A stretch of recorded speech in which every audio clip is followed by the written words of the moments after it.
मोहन बेटा, मैं तुम्हारे काका के घर जा रहा हूँ। क्यों पिताजी? और आप आजकल काका के घर बहुत जा रहे हो। तुम्हारा मन मान रहा हो तो चले जाओ। पिताजी, लो ये पैसे रख लो, काम आएंगे। पिताजी का मन भर आया। उन्हें आज अपने बेटे को दिए गए संस्कार लौटते नजर आ रहे थे। जब मोहन स्कूल जाता था वह पिताजी से जेब खर्च लेने से हमेशा हिचकता था, क्योंकि घर की आर्थिक स्थिति ठीक नहीं थी। पिताजी मजदूरी करके बड़ी मुश्किल से घर चला पाते थे, पर माँ फिर भी उसकी जेब में कुछ सिक्के डाल देती थी, जबकि वह बार बार मना करता था। मोहन की पत्नी का स्वभाव भी उसके पिताजी की तरफ कुछ खास अच्छा नहीं था। वह रोज पिताजी की आदतों के बारे में कहा सुनी करती थी। उसे बड़ों से टोका टाकी पसंद नहीं थी। बच्चे भी दादा के कमरे में नहीं जाते। मोहन को भी देर से आने का कारण बात करने का समय नहीं मिलता। एक दिन पिताजी का पीछा किया।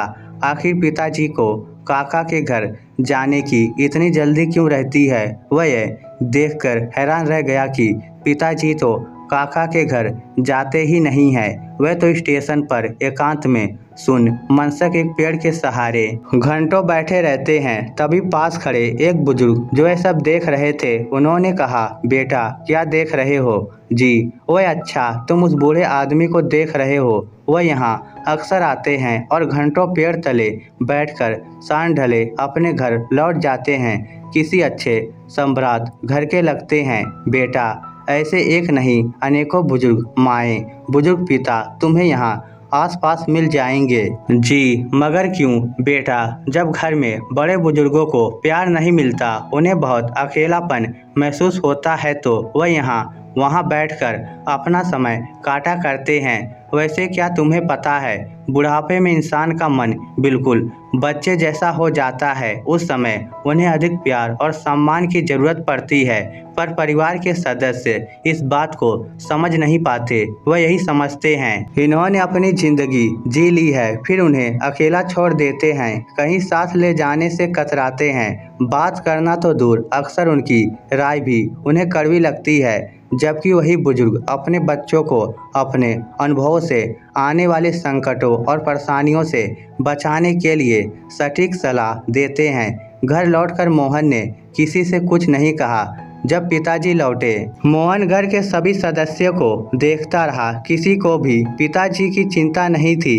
पिताजी से कोई बात नहीं करता, कोई हंसता खेलता नहीं था, जैसे पिताजी का घर में कोई अस्तित्व ही ना हो। ऐसे परिवार में पत्नी बच्चे सभी पिताजी को इग्नोर करते हुए दिखे।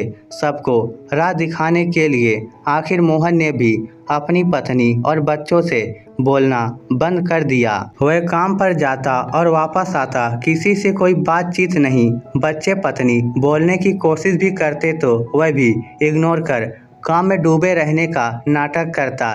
3 दिन में सभी परेशान हो उठे। पत्नी बच्चे इस उदासी का कारण जानना चाहते थे। मोहन ने अपने परिवार को अपने पास बिठाया, उन्हें प्यार से समझाया कि मैंने तुमसे 4 दिन बात नहीं की तो तुम कितने परेशान हो गए। अब सोचो, तुम पिताजी के साथ ऐसा व्यवहार करके उन्हें कितना दुख दे रहे हो। मेरे पिताजी मुझे जान से प्यारे हैं, जैसे तुम्हारी माँ। और फिर पिताजी के अकेले स्टेशन जाकर घंटों बैठकर रोने की बात छुपा गया। सभी को अपने बुरे व्यवहार का खेद था। उस दिन जैसे ही पिताजी शाम को घर लौटे, तीनों बच्चे उनसे चिपट गए। दादाजी, आज हम आपके पास बैठेंगे, कोई किस्सा कहानी सुनाओ ना। पिताजी की आंखें भीग आई। वह बच्चों को लिपटाकर उन्हें प्यार करने लगे और फिर जो किस्से कहानियों का दौर शुरू हुआ वह घंटों चला। इस बीच मोहन की पत्नी उनके लिए फल तो कभी चाय नमकीन लेकर आती। पिताजी बच्चों और मोहन के साथ स्वयं भी खाते और बच्चों को भी खिलाते। अब घर का माहौल पूरी तरह बदल गया था। एक दिन मोहन बोला, पिताजी क्या बात है, आजकल काका के घर नहीं जा रहे हो? नहीं बेटा, अब तो अपना घर ही स्वर्ग लगता है। आज सभी में तो नहीं, लेकिन अधिकांश परिवारों के बुजुर्गों का यही कहानी है। बहुधा आसपास के बगीचों में, बस अड्डे पर, नज़दीकी रेलवे स्टेशन पर परिवार से तिरस्कृत भरे पूरे परिवार में एकाकी जीवन बिताते हुए ऐसे कई बुजुर्ग देखने को मिल जाएंगे। आप भी कभी न कभी अवश्य बूढ़े होंगे, आज नहीं तो कुछ बरसों बाद होंगे। जीवन का सबसे बड़ा संकट है बुढ़ापा। घर के बुजुर्ग ऐसे बूढ़े वृक्ष हैं जो बेशक फल न देते हों पर छांव तो देते ही हैं। अपना बुढ़ापा खुशहाल बनाने के लिए बुजुर्गों को अकेलापन महसूस न होने दीजिए। उनका सम्मान भले ही न कर पाए पर उन्हें तिरस्कृत मत कीजिए। इस स्टोरी को लेकर आपकी क्या राय है, नीचे कमेंट करके हमें ज़रूर बताइएगा। धन्यवाद।